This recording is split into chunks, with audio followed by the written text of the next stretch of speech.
Hello, everybody. Welcome to the Passion to Profession podcast. It is Dan here, and I have a guest today, which is Keith Kern. Thank you so much for joining us, Keith. Thanks for having me. Of course. So guys, quick intro to Keith Kern. If I have my notes in the right place here. So Keith's on day 4 of his 6-week challenge. And that's his second group. So he's working through Expert Freedom now, and he's just had 11 people sign up. Maybe, I don't know if this is still accurate. You can tell me, Keith. 11 people sign up for $500 per person. So over $5,500. And also they're paying $59 a month after that. So really exciting progress, Keith. Did I get all that right? Yeah. Yep, that's right. Cool. And your app is BYP, Build Your Power. Let's start, Keith, if you could, by giving us a bit of an overview of your journey with Passion so far. Where did you start? Where are you up to now? So I did my first 6-week challenge in Expert Unleashed, and with that, I was trying to figure out how to. If I could really integrate it with my gym. And so I at first, because it was new to me, I didn't totally understand it. So I wanted to kind of get an understanding of it first, and I just started going into the Expert Unleashed challenge. And so I was kind of keeping it separate from my existing business. And so as I was going through the program, going through the challenges day by day, getting into my launch and everything, I really focused on really just my personal, my personal social media. So like when I was advertising it with the launch and everything, I wasn't advertising it to my business page and my business newsletter and things like that, because I wanted to just kind of keep it separate to test it out to see what it actually was and how it would work. And so by doing it that way, I had I think 8 people on the first challenge sign up, which was cool. And I was like, as I was going through the challenge, I was like, wow, there's like so much value in this challenge. And I was learning so much about it. And then after I got that going, and then it was kind of this sort of like, I liked the idea that I had to constantly be creating content day by day for this challenge, because it launched and I only had, a week's worth of content in there, and they were already catching up fast. And next thing I know, they're just a day behind me. So I'm like getting my content in, what they're going to be doing for the next day, the day before they're there. So it was this constant like, oh my God, I got to keep up with them, because I have them doing workouts every single day. So they're either working out or they have some sort of plan of what they need to be doing each day. So it kept the pressure on me, which was good. I needed that. It kept me moving and accountable. So that was fun to get that rolling. And then I started up on the Expert Freedom Challenge. And with the Expert Freedom Challenge, I got into that the first week of getting into that. My challengers from the first 6 weeks were on their last week. So as I got into the Expert Freedom, I was like, okay, I was learning some new things in Expert Freedom. And so then I decided, okay, let me launch another 6-week challenge, but now I'm going to promote it with my existing gym business. So to my newsletter, to my business Facebook and Instagram pages. And so I did it all through there. And then I ended up, getting 11 people to sign up for that second round, which was awesome. And started learning a little bit more, started getting a little more specific with my ads. And I kind of had gone from, it was hard because I thought I needed to try to target men, like similar to me from what I was learning, like in the Expert Unleashed, and then it felt like I was going against the grain a little bit, because majority of my gym members are women, and they're probably they're the strongest of like my community. Like they're the most active, they're the most, just I don't know, they're the ones who promote the program the most, and most engaged. They're with most what you're engaged. doing. Yeah, they're the majority of the people who are in the classes. And so I was trying to, on that first launch, I was trying to focus on men, but I didn't specifically say men. I still felt like, oh, I got to keep it open to anyone because I don't want to exclude anybody. And so with that, I decided, okay, I geared it towards men, but I ended up having 7 women and 1 man sign up on the first challenge. So I was like, okay, on the second launch, I focused it on moms. I focused it on women. And specifically, and I was going back through my feedback. I was going back through who are my challengers, who's doing really well in the program. And they were majority of them were moms, and they're in their 30s, 40s, 50s. So I was like, well, let me gear this towards them, and if there's other people who want to try to get into the program, cool, but I really want to focus it on them. And now I'm like, I don't even know if I really want to let anybody else in, because I want them to feel like this is their spot. This is a group for moms who are in similar situations. If I start letting other people in, maybe they're not going to maybe feel as comfortable, and maybe it's not going to feel like this is like our group. So I'm kind of learning about that. So I still have a lot to learn, but I know that I need to really hone in on that niche. That's awesome. So many great things to draw from that story, you guys, if you're watching. It is a pre-record today if you're usually watching live, but nonetheless, we do want you to engage below, because we can always follow up afterwards and answer questions and that sort of thing. And we will, like always, read all the comments. So drop below your key takeaways from what Keith just talked about in the comment section below this podcast.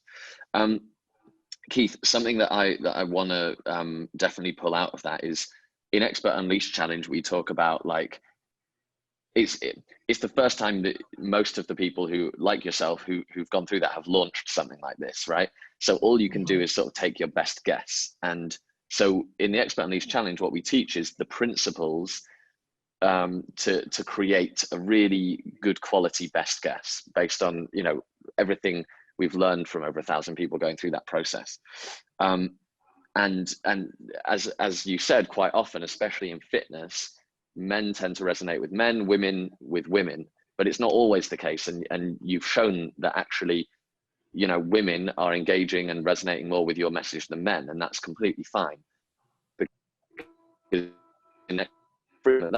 what you do, which is exactly what you've done, which is so awesome, is you've looked at what worked and what didn't work, and you've evolved. And that's what Expert Freedom is about. It's about evolution based on, your second pancake, like taking what you've done in your first and noticing your results, find the hot spots in the market.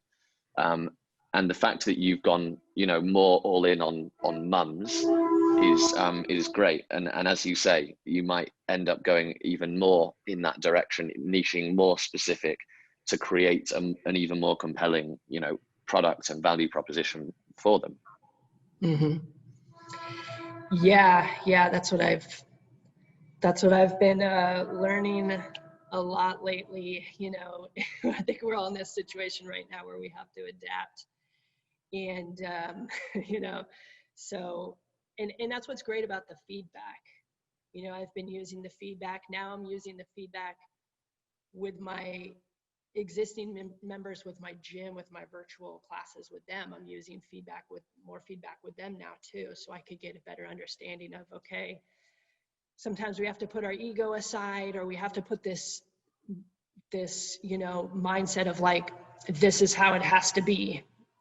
And instead, listening more to your members and like, what do they like and what do they not like and what do they love, and then really trying to improve on those areas and make those changes, even though sometimes I have a hard time with that.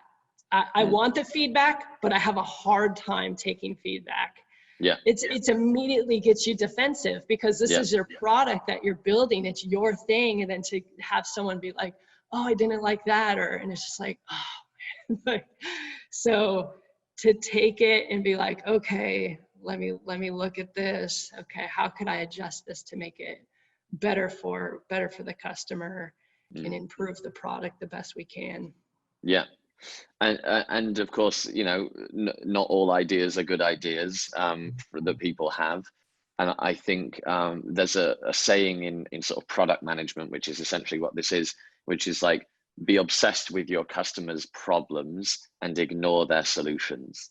Because quite often, you know, and there's that saying, there's a story as well, you know, when Tom Ford, no, the Ford, what's the Ford guy's first name? Who invented the automobile, but basically, I don't remember. Is it Tom Ford? It could be. I'm forgetting. Anyway, I just recently watched the movie. yeah. So anyway, he said if I would have asked people what they wanted, they would have asked for a faster horse, right? And so the point is, like I understand that that thing of being naturally defensive if people criticize or give ideas or whatever. And I think it's important to remember that we shouldn't just immediately and blindly implement everything anyone ever tells us would be good. That being said, we should be very interested in their problems and ask a lot of open questions. And then, you know, and also because they're just one person and you've now got 11 people in this challenge and you had 8, was it, in the last challenge? And so you can really draw on like all of these inputs, and anyone who engages with you and anyone in your gym, you can be the central hub of all that information, and you can start to notice if things come up multiple times or if it's just one person who's a bit of a grumbler and actually not your dream customer anyway, you know? Totally. Yeah. What I love there about what you said as well is you're implementing, if I understand correctly, you're implementing what you're learning in Expert Unleashed Challenge and Expert Freedom in your offline business in your gym. Is that right? Yeah. I've learned a lot from the program, really how to implement that into my existing business and to improve certain things. It kind of, a lot of the stuff that I was learning was similar to what I had been doing before, but it added some more structure to it. It added some more organization to it that I was definitely needing. And so it really helped me improve different things, different ways to really getting feedback,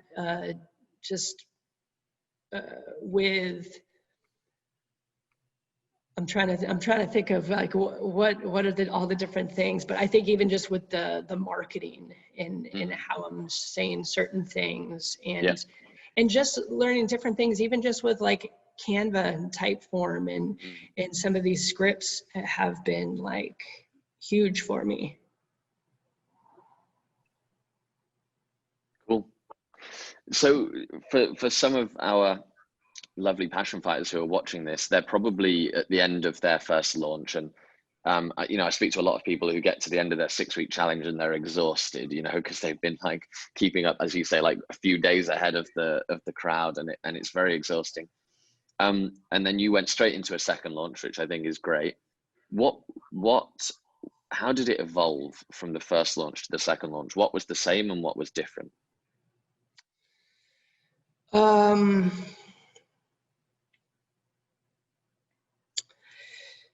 There was a few different things like I would catch certain things like, in the beginning, within the lessons, I don't think that I added in what time and day like the weekly Q&A was at. So making sure that I had that in there and it was easy to see when you go through. Different things with like like little things. Sometimes it might be like someone said, oh, why was there a 30-second rest during this one workout? And it was like, well, there shouldn't have been a 30-second rest. So finding out those little things that I need to go in and tweak and adjust. With sometimes just learning about, oh, how it's really like, how could I like use the structure of the app in a way, like it's just kind of learning how to use it better. Even with like, say you're having some circuit that's coming up and you're just going straight into the circuit with what the exercises are and everything like that, and how you could go learning that, oh, okay, well, I could add a lesson before the circuit just to explain what's going to happen in this circuit coming up. So it's kind of learning like, okay, now you have that full 6 weeks there. How could you kind of go back in there week by week, day by day, now that you don't have to be adding so much content in? How could you go in and tweak it in a way that's going to make it flow nicely, where and it's really just going to be taking like any feedback that you got of somebody saying, oh, well, this workout was cool, or this thing was good, but you know, it would have been nice if this was in there. So now you could go back in and tweak those things and just really just increase the performance of it. And so little things like that. My thing was like, okay, so what do I do now that they've gone through 6 weeks? I'm going to have to continually add content. I mean, they could go back through the 6 weeks, but it was designed really from someone trying to get in who hasn't been working out in a really long time or hasn't worked out at all. So I need to start them off at a gradient, the same way you do it. With these little steps, and we're going to slowly work up to it being more intense. So to send someone back through that program wouldn't really make that much sense to me unless they didn't really feel like they completed the challenge. Like maybe they missed a lot of days or they felt a little defeated. So it's like, I'm going to have you go back through the challenge, try it again, and see if you can make it through the whole thing and feel like you've got some more wins from this.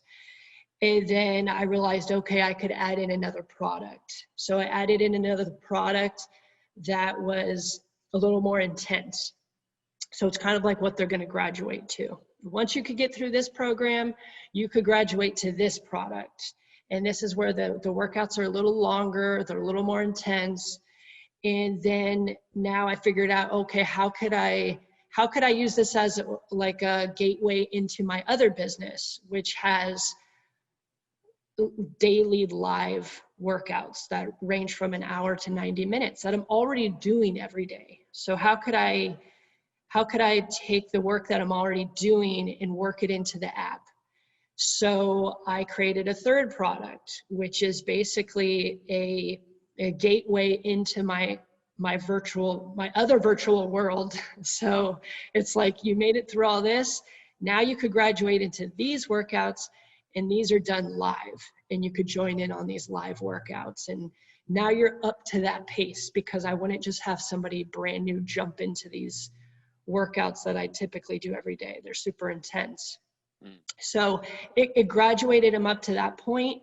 And now this is where I'm continually adding in more content and figuring out how could I keep updating my app to add more value to it. I feel like I have to keep adding more value to it if I want to have people stick around. So I don't really ever feel like the work can ever really stop, but I like working and I like building stuff. I like creating. That's part of my passion. So I'm just thinking, okay, what else could I add to the app? I could start adding some strength training into the app. And, you know, little by little, I mean, it's not going to be perfect right when I add it in there, but, you know, it's something I could develop and continually get feedback from my members to go, hey, it'd be cool if this was in there, you know. And if I hear that from a bunch of people, like you're saying, it's just not one person saying, you need to have this, this, this, and this. It's like, there's a bunch of people saying, hey, this would be great if this was in there. Then let me figure out how could I add that in, you know, because I want to retain these members as long as I can. And with those that first program and the second program, did you reuse a lot of the first program and just sort of duplicate it and increase intensity and length and stuff like that, or did you start from scratch and produce the content from zero? So what I did was, for my first challenge, all of the workouts were done in the sequence form. Some people like that, but some people want a little bit more engagement. So with my second product, I did it in the lesson forms. So I'm taking a workout that I've already done.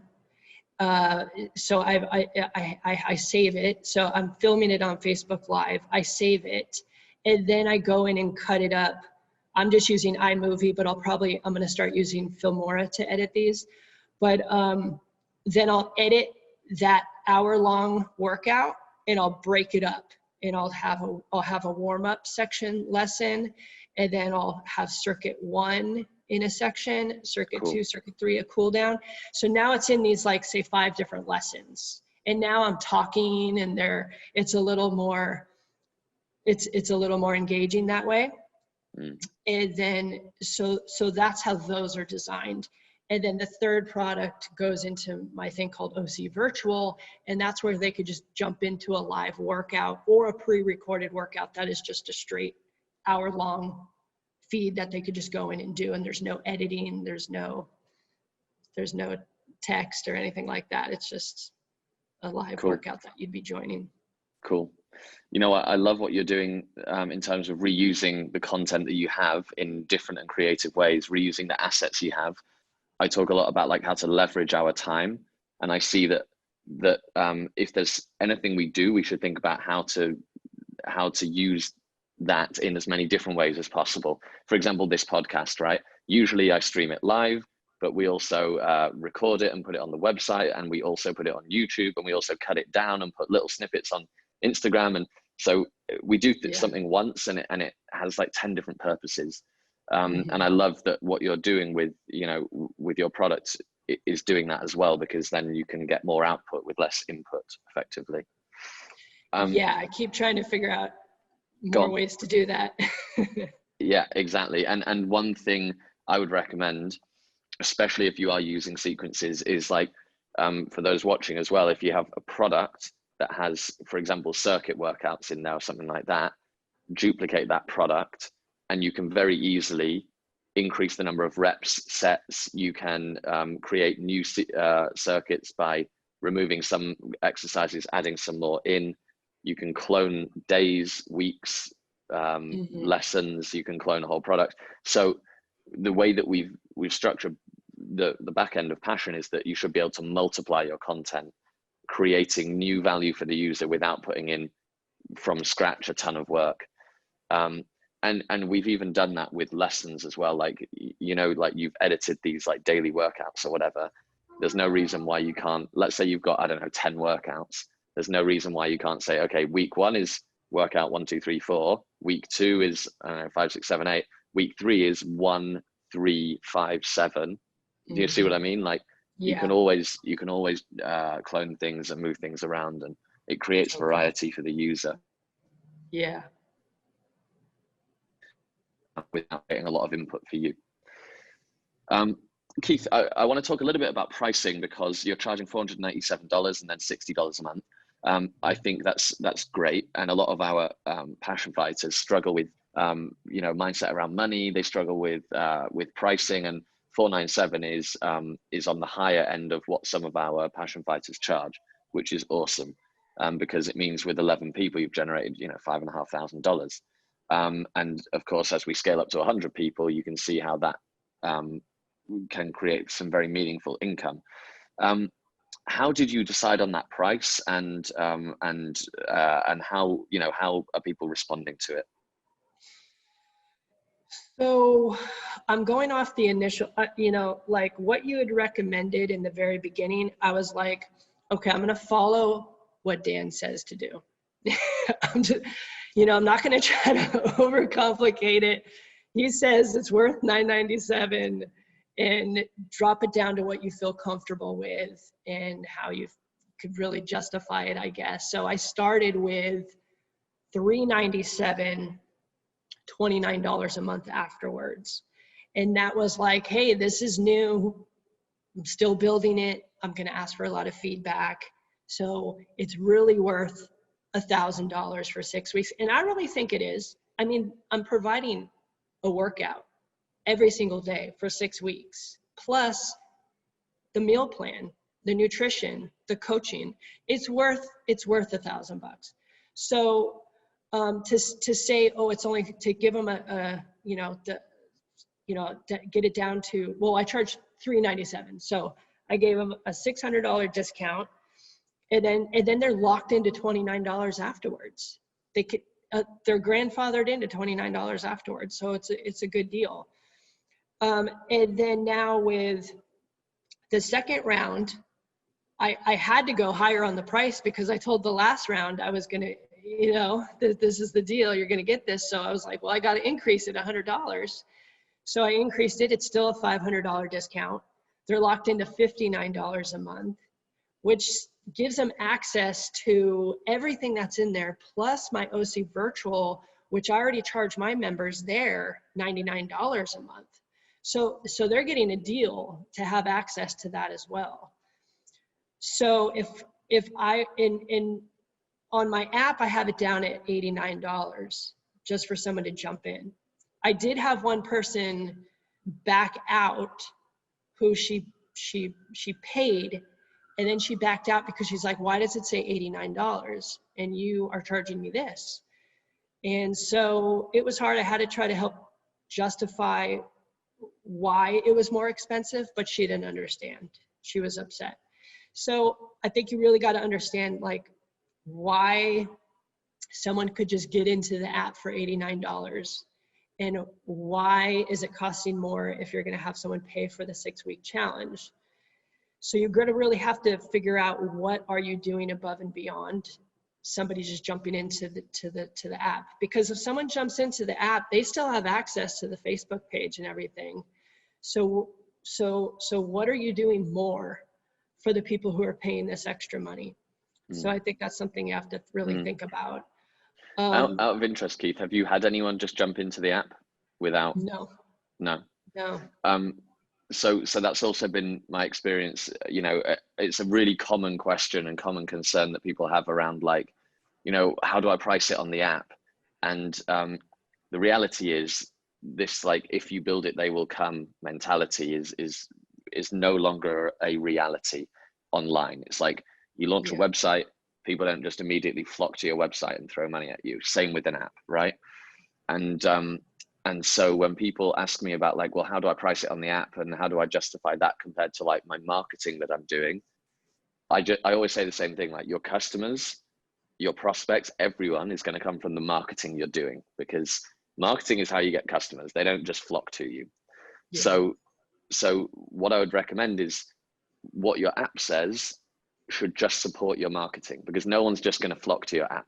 So, in your case, Keith, I would even have it $800 in the app or whatever, because then they see, okay, I'm getting a deal at $500, right? Because in the end, people aren't coming to the app regardless. If it was, $10, $800, but it's not, if you're not marketing directly to bring people in,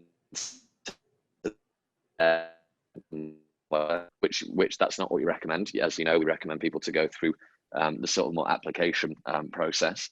So that's how I would sort of solve that problem in a nice, quick, easy way.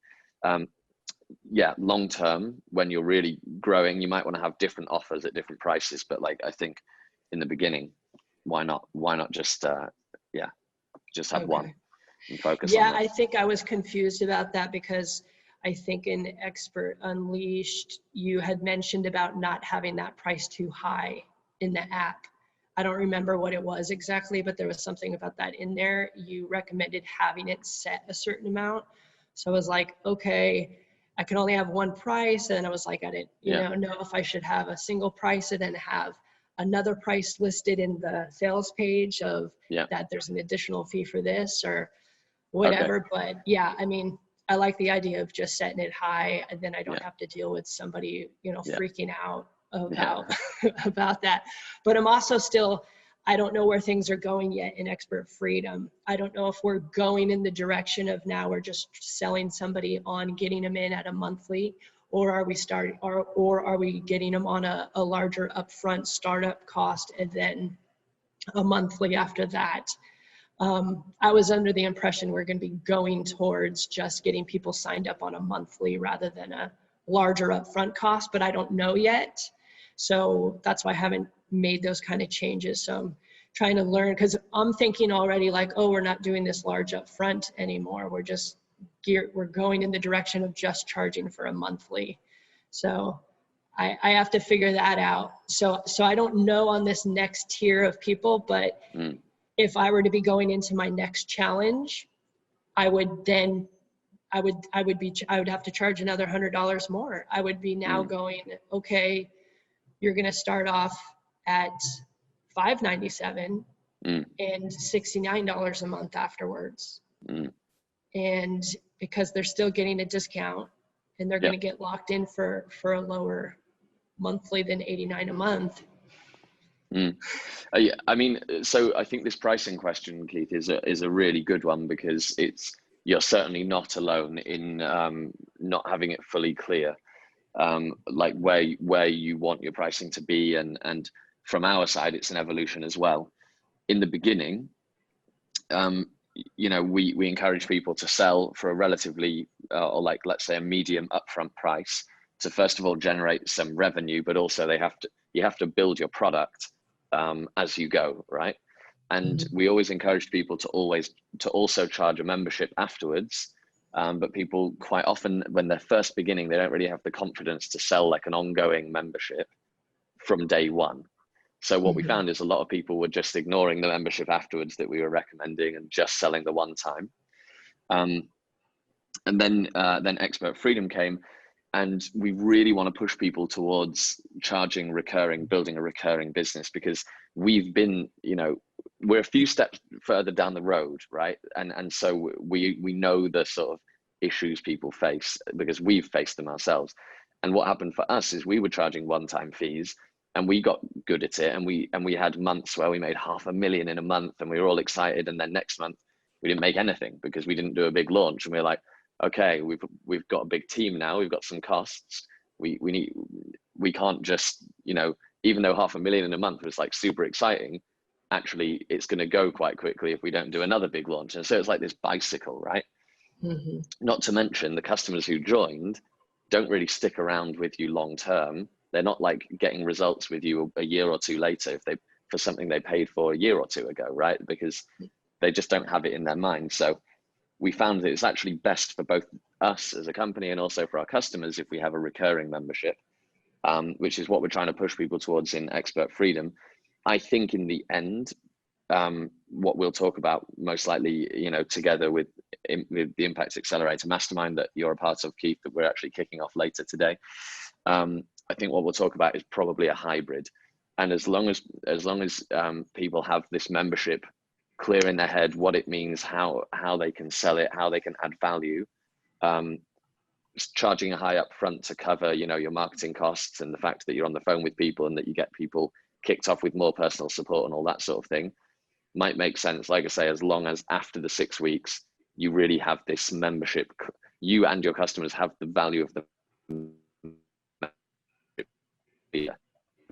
Of course, that's where your long-term sustainable business is going to come from. Does that sort of? Yeah, that's where I feel like, okay, so for one, if I'm keeping someone around long-term, I've got to have a program that's fresh. For me, for the clients that I have, what people like most about my programs is the community, the workouts, and the variety. And of course, like the energy of the coaches and stuff like that. But you need to have some variety. People are not going to want to keep cycling through the same workouts over and over, or whatever you're selling. They don't want to just keep going back through the same content. You're going to have to come up with some new stuff.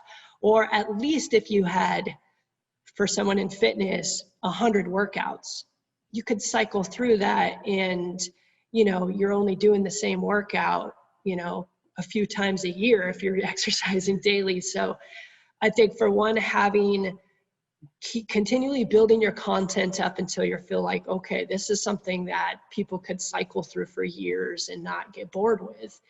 And then the community part. Community is like you talk about, and you know, I could see more community and more of it building, and I think people really see it being in these groups, the importance of the community. But you know, I was talking to my mother-in-law who actually joined the second challenge, and she was like, she's in her late 60s, so she's not going to be able to even do a lot of the exercises because she hasn't been doing that much, but she could do a good amount of them. But what she was missing, say with like when she was with Weight Watchers, there was a leader of Weight Watchers, and she would go in weekly or however often and do a weigh-in and see the same people there and see the leader. When the leader left, she kind of just stopped. So the community kind of fell apart.